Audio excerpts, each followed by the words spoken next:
ओम शांति। 15 जून 2026 के ईश्वरीय महावाक्य है। पहले सुनते हैं मुरली के मुख्य पॉइंट्स। बाबा ने कहा, अमर बाबा इस समय हमें ज्ञान का तीसरा नेत्र दे रहे हैं, जिससे हम केवल वर्तमान ही नहीं बल्कि तीनों कालों और तीनों लोकों के रहस्य को भी समझ सकते हैं। यह दिव्य दृष्टि आत्मा को अज्ञान के अंधकार से निकालकर सत्य के प्रकाश में ले आती है। रूहानी बाप का संबंध शरीर से नहीं आत्मा से है, इसलिए वह आत्माओं को पढ़ाकर वर्षा देते हैं। जितनी गहरी पढ़ाई और जितना अधिक देही अभिमान का अभ्यास होगा, उतना ही ऊंचा पद और श्रेष्ठ वर्षा प्राप्त होगा। दुनिया की झूठी कथाएं मन को केवल बहलाती हैं, लेकिन सच्चा बाबा सच्ची अमर कथा सुनाकर आत्मा को अमर लोक का अधिकारी बनाता है। यह कथा जीवन को बदलने वाली है, केवल सुनने की नहीं बल्कि धारण करने की है। नेक्स्ट, यह पुरानी दुनिया अब परिवर्तन के अंतिम चरण में है। जो कुछ आँखों से दिखाई देता है वह स्थायी नहीं है, इसलिए बुद्धि को नाशवान चीज़ों से हटाकर अविनाशी बाप और वर्षे में लगाना ही समझदारी है। शिव बाबा का यह ज्ञान यज्ञ साधारण यज्ञ नहीं है। इसी यज्ञ से नई दुनिया की स्थापना और पुरानी दुनिया का अंत होना निश्चित है। इसमें स्वाहा होने वाली है बुराइयां और जन्मों के विकार। लास्ट में बाबा ने कहा, गर्भ जेल के दुखों से मुक्त होकर गर्भ महल का सुख प्राप्त करना ही आत्मा का भविष्य है। बाप हमें ऐसे संसार की तैयारी करा रहे हैं जहाँ जन्म भी सुखद होगा और जीवन भी। साइलेंस की शक्ति आत्मा का ऐसा दिव्य अस्त्र है जो पुराने व्यर्थ संस्कारों और कमजोरियों के रजिस्टर को मिटा सकता है। हर दिन बीती बातों पर फुल स्टॉप लगाकर आगे बढ़ना ही सच्ची सफाई है। अच्छा, अब सुनते हैं मुरली को विस्तार से। ओम शांति। मुरली का सार। मीठे बच्चे, अमर बाबा आया है तुम्हें ज्ञान का तीसरा नेत्र देने। अभी तुम तीनों कालों और तीनों लोकों को जानते हो। अमर बाबा आया है तुम्हें ज्ञान का तीसरा नेत्र देने। अभी तुम तीनों कालों और तीनों लोकों को जानते हो। प्रश्न, रूहानी बाप रूहों को वर्षा किस आधार पर देते हैं?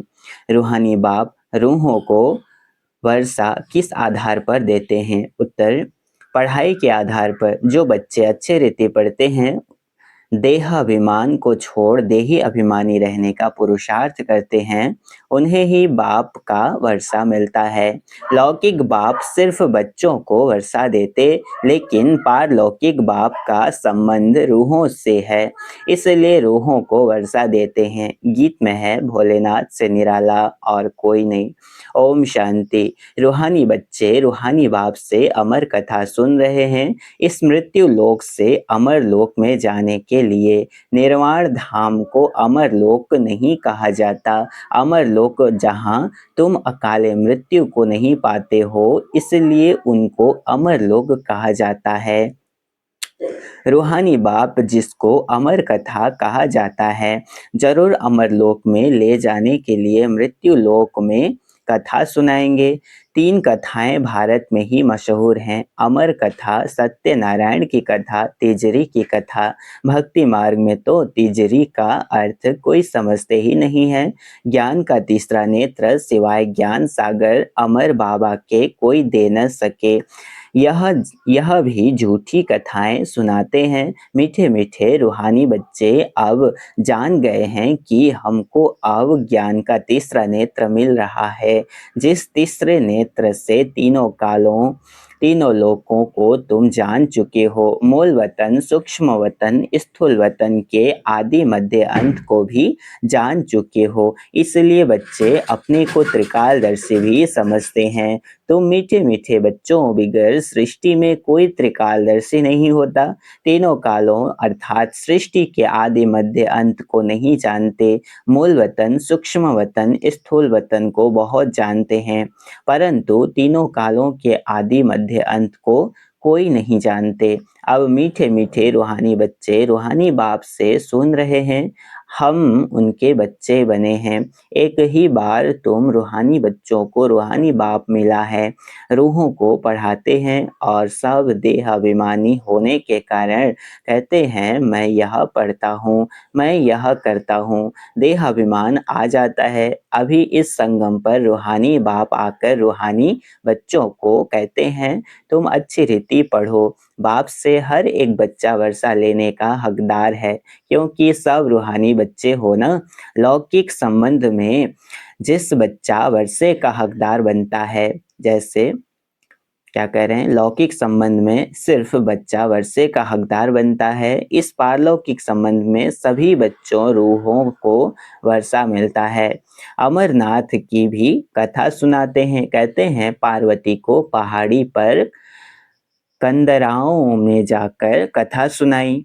पार्वती को पहाड़ी में पर कंदराओं में जाकर कथा सुनाई। यह तो रॉन्ग है ना। अब तुम बच्चे जानते हो झूठ क्या है, सच क्या है। सच तो जरूर सच्चा बाबा ही सुनाएंगे।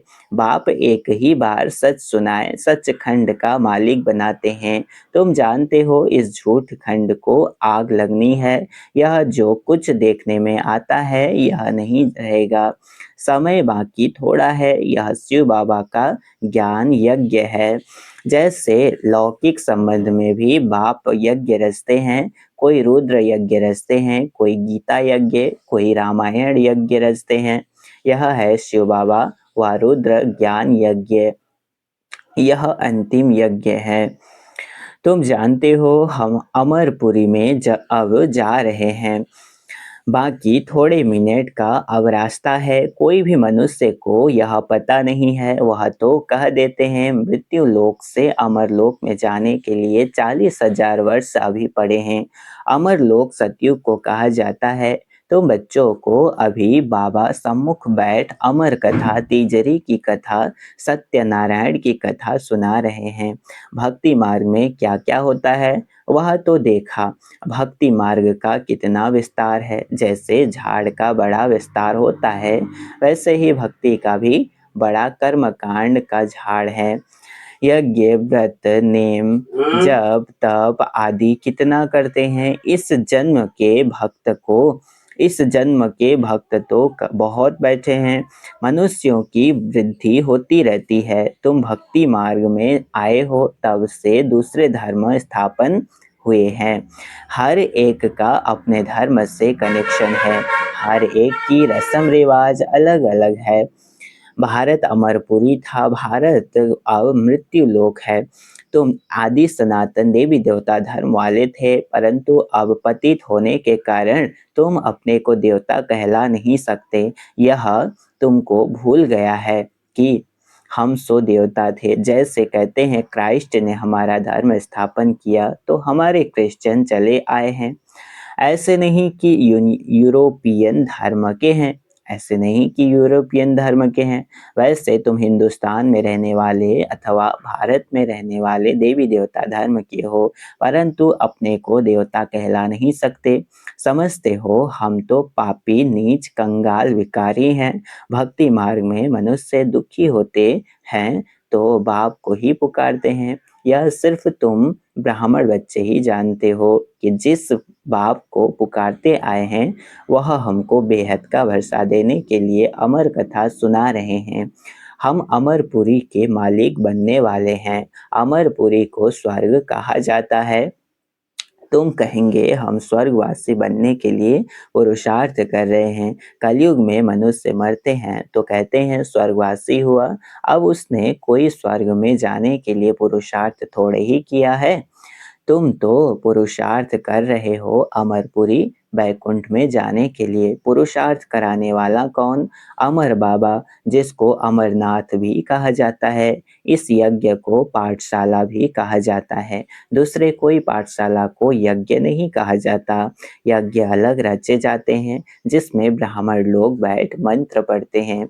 बाप कहते हैं यह तुम्हारा कॉलेज भी है, यज्ञ भी है, दोनों इकट्ठे हैं। तुम जानते हो इस ज्ञान यज्ञ से विनाश ज्वाला प्रज्वलित हुई है। इसमें सारी दुनिया स्वाहा हो जानी है, फिर नई दुनिया बननी है। इसका नाम ही है महाभारी महाभारत लड़ाई। इस जैसी लड़ाई और कोई होती नहीं। कहते हैं युद्ध में मुसलों से लड़ाई हुई, तुम्हारे साथ लड़ाई तो है नहीं। इसको महाभारत लड़ाई क्यों कहते हैं? भारत में तो एक ही धर्म होता है ना, मौत तो बाहर है, मौत तो बाहर है। यहाँ लड़ाई की तो बात ही नहीं है। बाप समझाते हैं तुम्हारे लिए नई दुनिया चाहिए तो जरूर पुरानी दुनिया का विनाश होगा। तुम बच्चों की बुद्धि में विराट रूप का भी सारा ज्ञान है। तुम बच्चों की बुद्धि में विराट रूप का भी सारा ज्ञान है। यह भी समझते हो जो कल्प पहले आए थे वही आएंगे देवता बनने के लिए। बुद्धि का काम है। हम जितने ब्राह्मण बने हैं अब फिर देवता बनेंगे। प्रजापिता ब्रह्मा भी गाया हुआ है। परम पिता परमात्मा ब्रह्मा द्वारा मनुष्य सृष्टि रचते हैं, इसलिए ब्रह्मा को प्रजापिता कहते हैं। परंतु कैसे, कब रचते हैं, यह कोई नहीं जानते। क्या शुरू में मनुष्य नहीं है जिनको रचते हैं? बुलाते ही हैं पतित पावन आओ। तो जब मनुष्य पतित होते हैं तब तो बाप आते हैं। दुनिया को बदलना है। तुमको बाप नई दुनिया का लायक बनाते हैं। अभी सब तमो प्रधान पुरानी दुनिया में हो, फिर सतो प्रधान बनना है। बाप ने समझाया है हर एक मनुष्य मात्र को हर चीज को सतो रजो तमो में आना होता है। दुनिया नई से पुरानी जरूर होती है। कपड़ा भी नया पहनते हैं फिर पुराना होता है। तुमको ज्ञान मिला है, सच्चे सत्यनारायण की कथा अभी तुम सुन रहे हो। गीता है सर्वशास्त्रमयी शिरोमणि, बाकी है उनके बाल बच्चे। जैसे ब्रह्मा की वंशावली वैसे गीता है मुख्य। ऊंचते ऊंच माँ बाप, बाकी है बच्चे। अभी माँ बाप से वर्षा मिल सकता है, बाकी कितने भी शास्त्र पढ़ें कुछ भी करें वर्षा मिल न सके। करके जो शास्त्र पढ़ते हैं उनकी बहुत कमाई होती है, वह तो हो गया अल्पकाल के लिए। यहाँ तुम बच्चे सुनते हो तो कितनी कमाई करते हो? 21 जन्म के लिए विचार करो। वह एक सुनाएंगे, सब उनको पैसे देंगे। यहाँ बाप तुम बच्चों को सुनाते हैं तुम 21 जन्म के लिए कितने साहूकार बनते हो। वहाँ सुनाने वाले की जेब भरती है। भक्ति आदि करना प्रवृत्ति मार्ग वालों का काम है। तुम हो प्रवृत्ति मार्ग वाले। तुम जानते हो स्वर्ग लोक में हम पूज्य थे, नहीं तो 84 जन्मों का हिसाब कहाँ से आए। यह है रूहानी ज्ञान जो सुप्रीम रूह ज्ञान सागर से मिलता है। पतित पावन बाप ही सबके सद्गति दाता है। हम बच्चों को अमर कथा सुना रहे हैं। जन्म जन्मांतर झूठी कथा सुनते आए हो, अब सच्ची कथा सुनकर तुम 16 कला संपूर्ण बनते हो। चंद्रमा को 16 कला संपूर्ण कहा जाता है, सूर्य के लिए नहीं कहते हैं। तुम जानते हो हम आत्माएं भविष्य में सर्वगुण संपन्न 16 कला संपूर्ण बनेंगे। फिर आधा कल्प के बाद उन्हों में खाद पड़ जाती है। अभी तुम समझते हो हम फिर से सर्वगुण संपन्न 16 कला संपन्न सो देवता फिर से बन रहे हैं।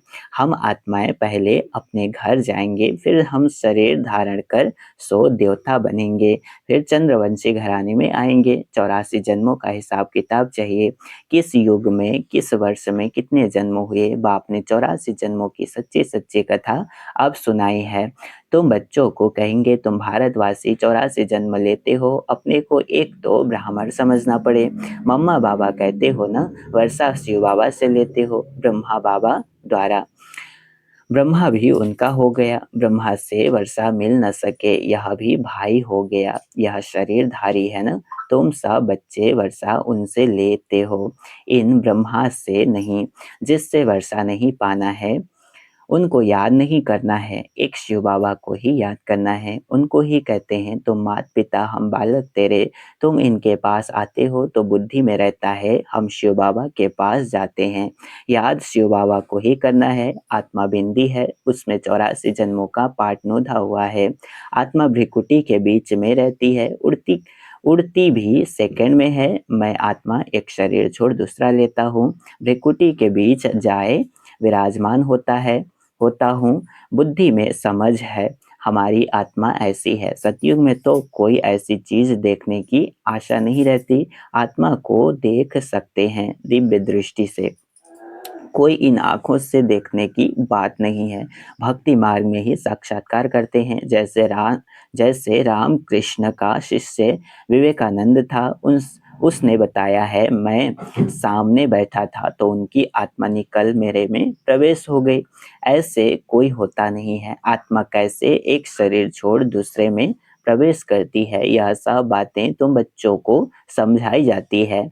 अभी तुम समझते हो हम अमर लोक में जाने के लिए पुरुषार्थ कर रहे हैं। अमर लोक में हम जन्म लेंगे, वहाँ हम गर्व महल में होंगे। यहाँ तो गर्व जेल में बहुत त्राही त्राही करते हैं। अब आधा कल्प के लिए बाबा तुमको सब दुखों से छुड़ाते हैं, तो कितना प्यार से ऐसे बाप को याद करना चाहिए। अच्छा, मीठे मीठे सिकिलधे बच्चों प्रति माता पिता बाप दादा को याद प्यार और गुड मॉर्निंग। अच्छा, मीठे मीठे सिकिलधे बच्चों प्रति माता पिता बाप दादा का याद प्यार और गुड मॉर्निंग। रूहानी बाप के रूहानी बच्चों को नमस्ते। हम रूहानी बच्चों की रूहानी माता पिता बाप दादा को याद प्यार और गुड मॉर्निंग। नमस्ते नमस्ते नमस्ते। शुक्रिया बाबा, शुक्रिया। धारणा के लिए मुख्य सार है। पहला पॉइंट, स्वयं को रूह समझ रूहानी बाप से पढ़कर पूरा वर्षा लेना है। सचखंड का मालिक बनने के लिए सच्ची कथा सुननी और सुनानी है। दूसरा, जिस बाप से बेहद का वर्षा मिलता है उसे ही याद करना है, किसी देहधारी को नहीं। इस पुरानी दुनिया को आग लगनी है, इसलिए इसे देखते भी नहीं देखना है। दूसरा वरदान है आज का, साइलेंस की शक्ति द्वारा अपने रजिस्टर को साफ करने वाले लोकप्रिय प्रभु प्रिय भाव। क्या करें? साइलेंस की शक्ति द्वारा अपने रजिस्टर को साफ करने वाले लोकप्रिय प्रभु प्रिय भाव। स्पष्टीकरण है, जैसे साइंस ने ऐसी इन्वेंशन की है जो लिखा हुआ अब मिट जाए मालूम न पड़े। जैसे जो लिखा हुआ सब मिट जाए मालूम न पड़े, ऐसे आप साइलेंस की शक्ति से अपने रजिस्टर को रोज साफ करो तो प्रभु प्रिय व दैवी लोकप्रिय बन जाएंगे। सच्चाई सफाई को सभी पसंद करते हैं, इसलिए एक दिन के किए हुए व्यर्थ संकल्प व व्यर्थ कर्म की दूसरे दिन लिख भी न करे। बीती को बीती कर फुल स्टॉप लगा दो तो रजिस्टर साफ रहेगा और साहेब राजी हो जाएगा। स्लोगन है, व्यर्थ संकल्प करना व दूसरों के व्यर्थ संकल्प चलाने के निमित्त बनना, यह भी अपवित्रता है। व्यर्थ संकल्प करना व दूसरों के व्यर्थ संकल्प चलाने के निमित्त बनना, यह भी अपवित्रता है। यह अव्यक्त इशारे आज का। सदा हर्षित रहने के लिए अपने नेचर को सरल बनाओ, सहनशील बनो। मन वाणी कर्म में सरलता और सहनशीलता यह दोनों आवश्यक है। अगर सरलता है सहनशीलता नहीं तो भी श्रेष्ठ नहीं। सरलता के साथ सहनशीलता है तो शक्ति स्वरूप कहा जाता है। शक्तियों के चित्रों में सरलता और सहनशीलता दोनों ही गुण दिखाते हैं। अभी की रिजल्ट में कहाँ सहनशीलता अधिक है, कहाँ सरलता अधिक है। अब इन दोनों को समान बनाओ। अच्छा, ओम शांति।